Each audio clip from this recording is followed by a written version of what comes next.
ASK Aviation School.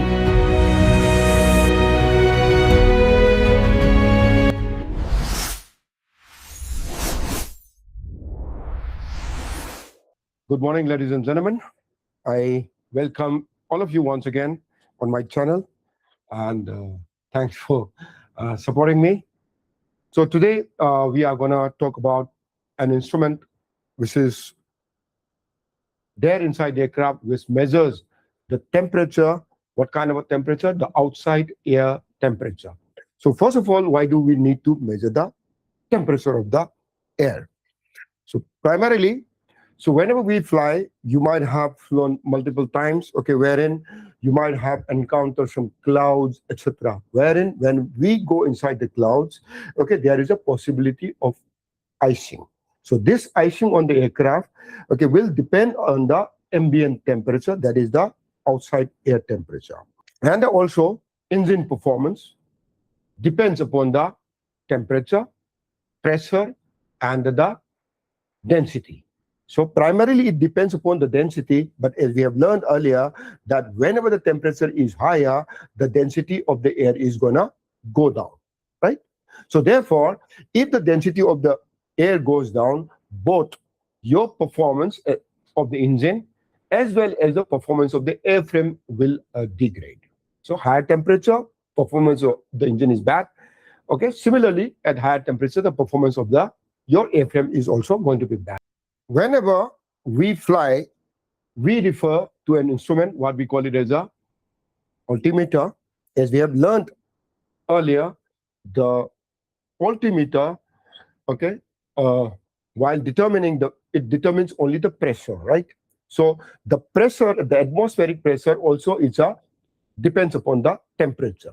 So therefore, both your altimeter, okay, as well as the airspeed indicator will greatly depend upon the fluctuation also of the temperature. As we have learned earlier, okay, in some of my classes, that whenever you are going from the higher temperature to a lower temperature area, your altimeter will overread, indicating the higher than the actual height of the aircraft.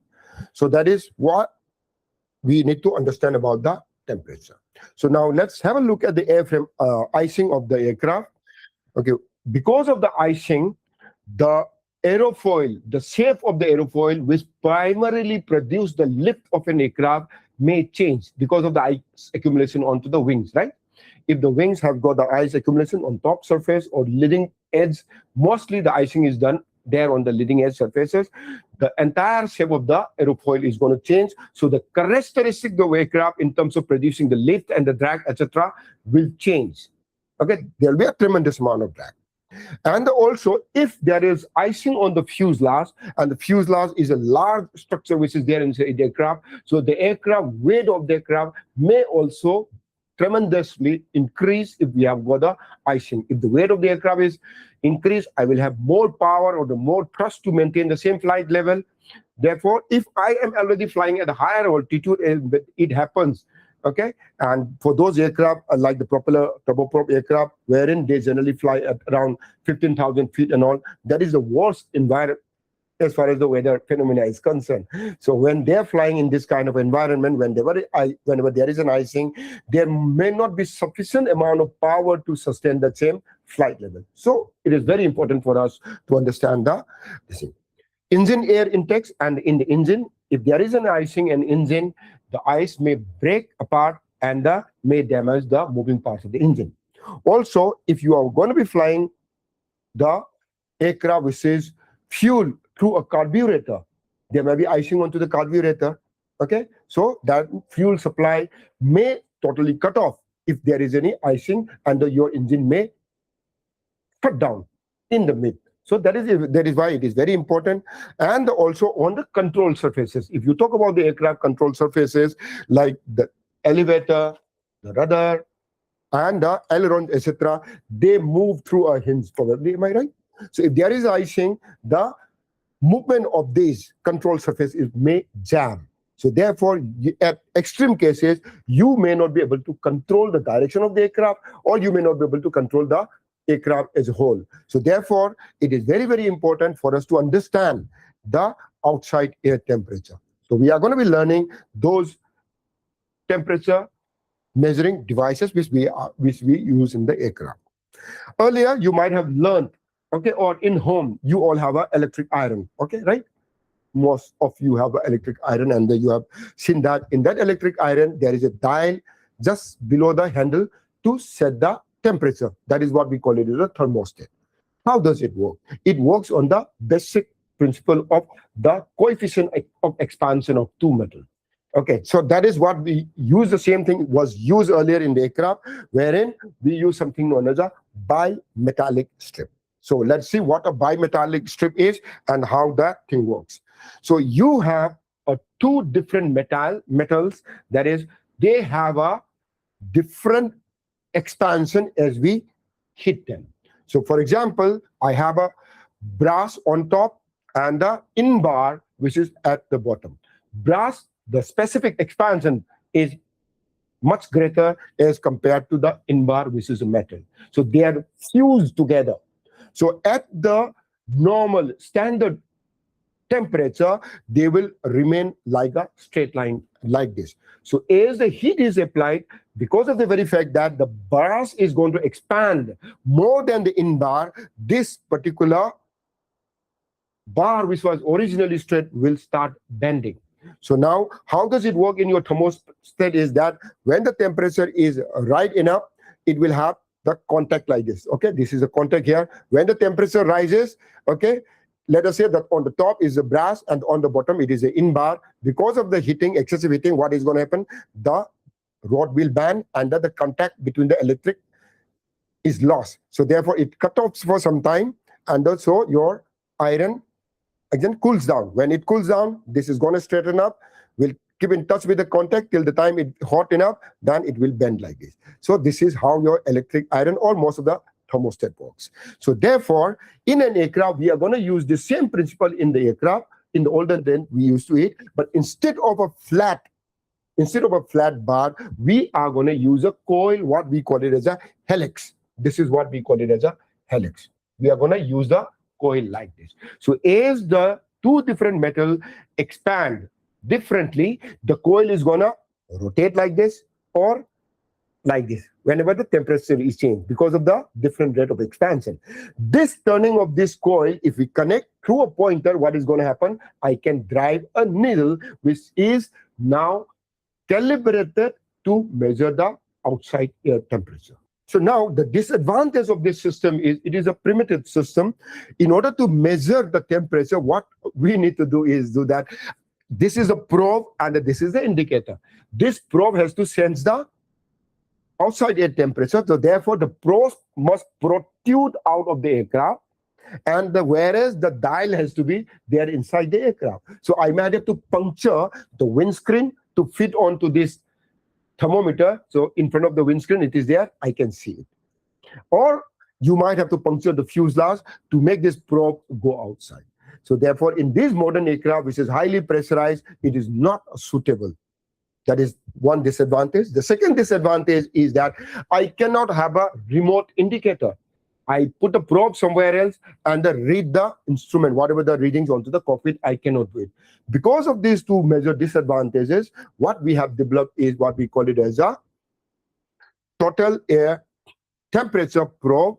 Okay, this particular diagram shows you a cutaway of the total air temperature probe, wherein the air is going to go through a hole like this. The ambient temperature, the air is going to go through a hole like this, and this air is going to turn 90 degrees here. Why we are making it turn 90 degrees is there when you are flying in a cloudy environment, there may be raindrops which enters inside this probe.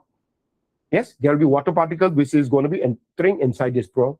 So if it turns, the heavy water molecules or the heavy drops of water will have a greater momentum. So that is why it will be very difficult for the heavy water molecules to turn 90 degrees, and most of the water molecule will be separated and will go backwards. So this primarily turning of 90 degrees here in this probe is to separate the water droplets from the air. So now the normal air, after having turned 90 degrees, will turn inside this compartment. So inside this compartment, okay, before we reach the inside this compartment, so now here on the top and the bottom of this particular prop, we have got multiple holes. Okay. So primarily, whenever we are traveling at a very, very higher rate, what is going to happen? There is going to be a lot of friction, which is going to be happening between the air particles and these probes. Am I right? So the boundary layer is going to be heated. So in order to ventilate that boundary layer and the heating doesn't take place, some of the air will be escaping out of these holes so that the surface of these probes cools down. Understood? That's the function of these holes. Now, after the air enters into this, normally the filament, what we use is the platinum filament, because they have got a very stable, they are very stable as far as the temperature measurement is concerned. So this platinum probe is going to be measuring the temperature. What kind of a temperature? The temperature at the stagnation point. What do you understand by the stagnation point? So when the air molecules come in contact with these platinum, what is going to happen? For momentarily, they will stop, am I right? And then they will deviate away from this particular probe. So at that particular time, what we measure is the temperature is going to be that temperature where the air molecules are stopped and it is physically touching the platinum rod which is there. So that is why it is known as the stagnation, because the air becomes stagnant at the point of contact when the filament is measuring the temperature. Now, and this air will be let go out of this after having through a vent.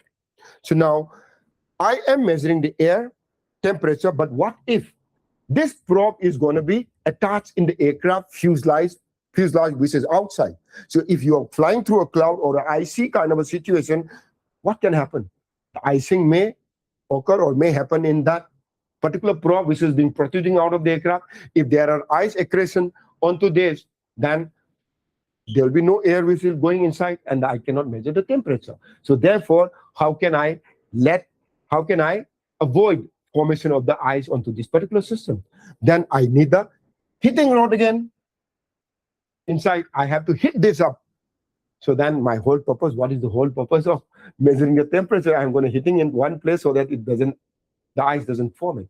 But the heating is done in such a way that whenever it is cold, okay, the heating is going to be a little higher. Whenever it is not cold enough, if it is hot enough, okay, the intensity of heating is going to be reduced. The heating will automatically adjust so that it does not affect the measurement of the temperature. Okay. At the same time, because of this heating, there will still be some error, but the error in measurement in the temperature is not more than 1 degree Charlie. Okay, I repeat, it is not more than 1 degree Charlie. During the calibration itself, they can correct that problem. Now, this is going to be mounted onto the aircraft fuselage, and there will be electrical connection which is going to hit this.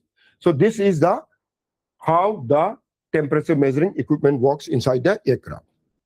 This is the outside air temperature. I'm going to measuring it. But now, let us assume that your aircraft is on the ground and it's parked on a tarmac. It is shocked by the hot radiation of the sun. Then will it measure the air temperature? It will not measure the air temperature. It will start measuring the skin temperature. That is the aircraft skin temperature, because the probes are all going to be heated up, right? Isn't it? And the aircraft is not moving, so there is no air entering inside the probe. So how will I measure it? It is going to be measuring the temperature of the probe itself. So how do we solve the problem? So we inject the air which is taken out of the engine bleed. We inject the air inside this, and we eject the air outside through these vents. So what are we achieving it? Like, have you heard something? We have heard something known as a Venturi effect. Yes? What it happens is, you might have all seen the spray gun, which we talk about, the spray gun, which is used in the painting. Okay, what happens is, there is a hole here, and at a very, very high velocity, the air has been passed through this. So there will be a suction which is created. Because of the suction, the air will start coming out, the paint will start coming out, and you spray it in the vehicle. Similarly, when I blow out of the air through this particular vent, there will be a suction which is created inside the chamber. So the air will go inside the ram air hole and will passes through this vent. So there will be a continuous flow of the atmospheric air because of this. So you can measure the temperature onto the ground using this. So the problem here is that the complication while measuring this air is that whenever I travel, the probe moves through the air, these air molecule is gonna strike those probes. Am I right? The temperature sensing probes. And as I said that when the probe is finally measuring the temperature, the air is at the stagnation point. So what will happen at the stagnation point? So when at the stagnation point, the air is going to go touch the sensors and they go out. So there will be a skin friction which is going to create out. Am I right? Yes, there will be a friction between the probe and the air molecule. Whenever there is a friction, there may be some heating, right? Okay. And also, when these air molecules hit this probe, when it comes to the stagnation point, what is going to happen? All the kinetic energy which was already possessed by these air molecules will come to a sudden zero or almost zero, isn't it? At stagnation point, it will be zero, but it will pass through after some time. When this kinetic energy, which is imagine when the aircraft is traveling at a very, very high speed, when this kinetic energy is suddenly brought to zero, we know that energy can neither be created nor can be destroyed. This energy has to be converted into some other form. Yes, the energy where it is converted is in the form of a heat. So there will be additional amount of heat, okay, which is going to be created because the very fact that the air is made to a complete stop, wherein the kinetic energy has to be converted into the heat energy. So there will be additional amount of heating which is going to happen at the probe because of the friction between the probe and the air molecule itself, and also because of this conversion of the kinetic energy to the heat energy. So therefore, whenever we are measuring the temperature what we measure in the probe is much higher than the outside air temperature. Yes, so that is why the temperature what we measure by the instrument is what we call it as a total air temperature.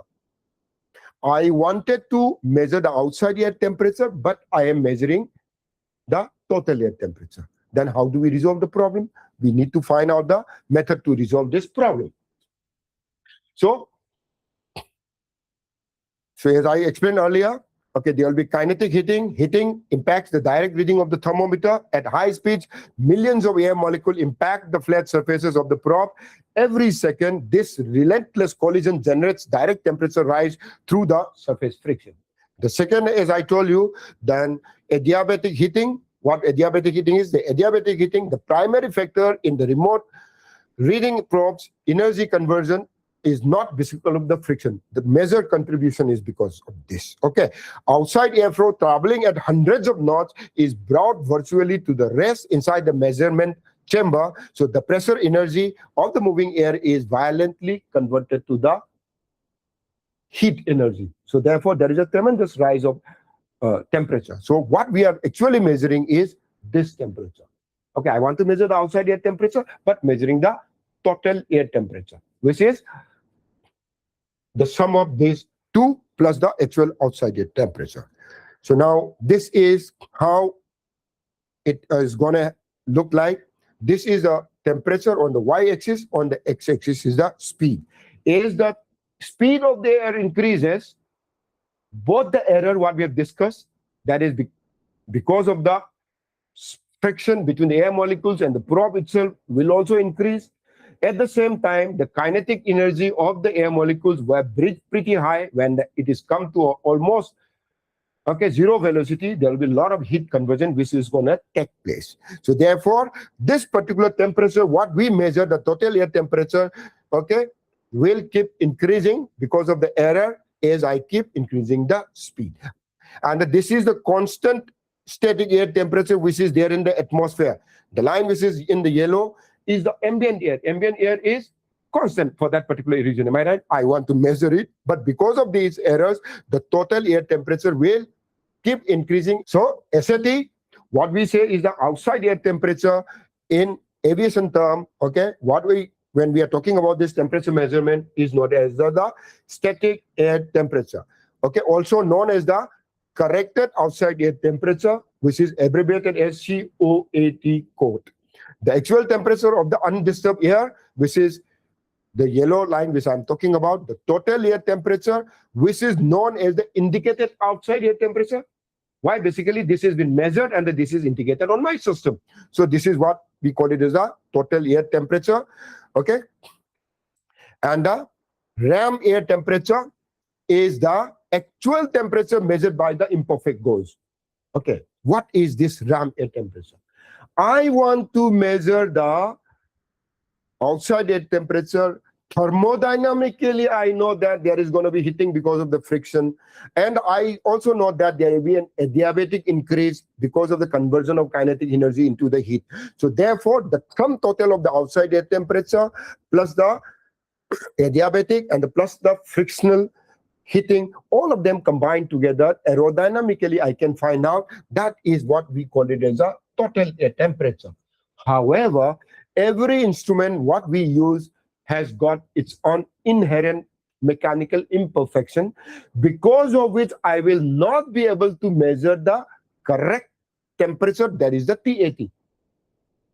Yes, I am going to be measuring a temperature which my instrument is capable of because of the instrument error, right? So therefore, that error, that particular temperature, RAT, RAM air temperature, is the actual temperature measured by the imperfect gauge. Okay, so from that outside air temperature up to the temperature which I measure, there is a tremendous increase in the temperature. This increase in the temperature is what we call it as a RAM rise. Because of the RAM air effect, the temperature is gonna be increasing. So therefore, that is what we call it as a RAM rise. So now let's move ahead further. So how do I calculate the outside air temperature then? Yes, I want to measure the outside air temperature, but we know that because of those in the heating problem, there will be total air temperature. I also cannot measure the total air temperature. I'm measuring the RAM air temperature because of the imperfection of my materials which are being used. Now, how do I convert that indicated temperature into the real outside air temperature?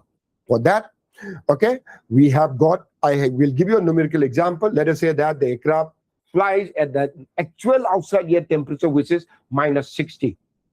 Thermodynamically, we can calculate, thermodynamic formulas, we can calculate that how much will be the RAM rise. Let us say that RAM rise is plus 30 degrees. Because of the aircraft forward motion, we can theoretically calculate that the rise in temperature is going to be 30 degrees. So therefore, my measured temperature should be -30 plus 30. I should be measuring 30 degree minus, we should be measuring it. That is the theoretical total air temperature. But as we said that the inaccuracy of my instrument, I'm going to be not measuring it. So that particular constant which we use, okay, because of this imperfect nature of this material which is used, is that constant what we apply, the correction what we apply is represented by capital kilo and Romeo. So the factor is expressed in decimals. That is, here in this case, let us assume that it is decimal 90. It can be decimal 93. It can be decimal 95. Okay, higher the value, the more accurate is the better is your temperature measurement. Okay, so now, because of the RAM rise, okay, I have got only, I was supposed to measure that increase of 30 degrees, which was calculated theoretically, but however, I am measuring only 27 degrees because of the instrument error. So therefore, my system will measure a temperature rise of only 27. So therefore, my instrument will indicate -33 instead of -30.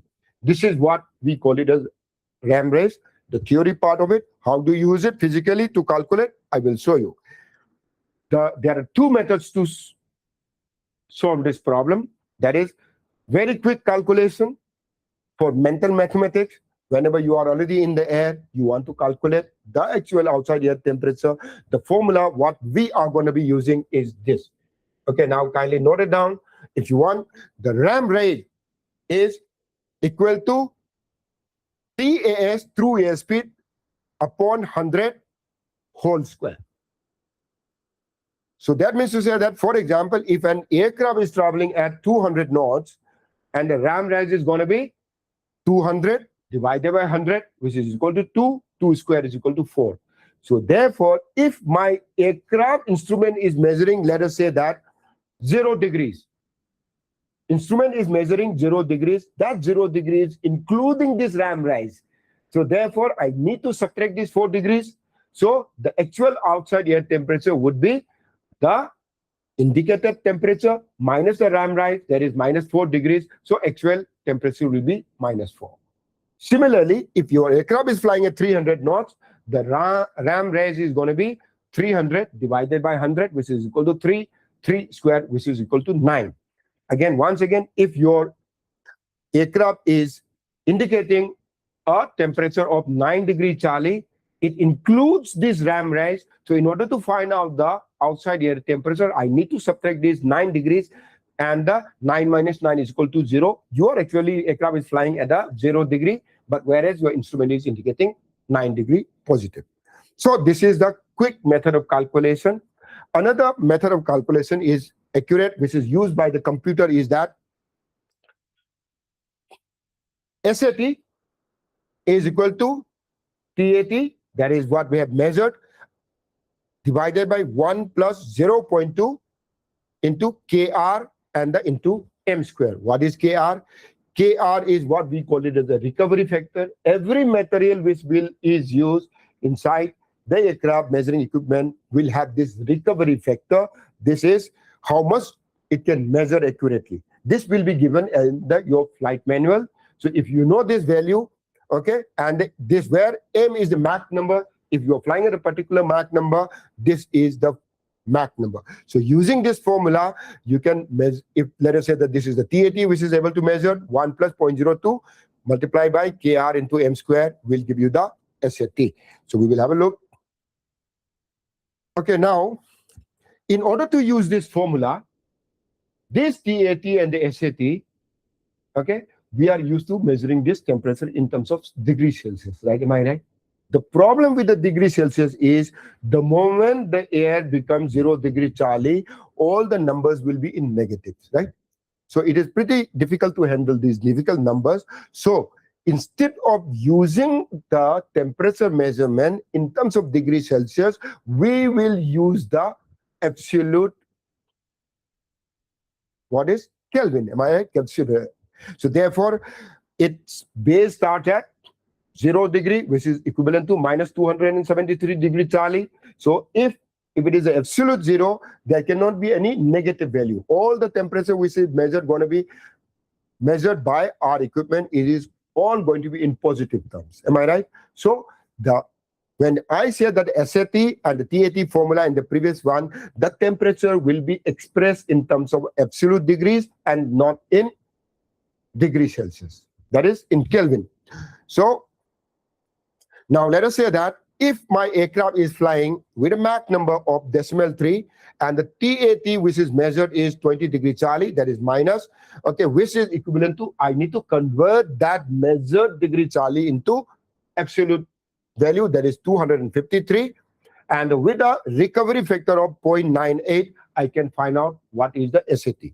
From the formula SAT, TAT is 50 degree Kelvin upon 1 plus 0.02 into 0.98, which is recovery factor, and the Mach number is 0.73 square. So SAT I can calculate is, what I've calculated is 229, which needs to be converted back into degree Charlie for our reference, which will be minus 44 degree Charlie. So as far as the exam point is concerned, this formula and the previous formula, that is the ram rise is equal to V upon 100 whole square. This is what we will be using for the exam purposes.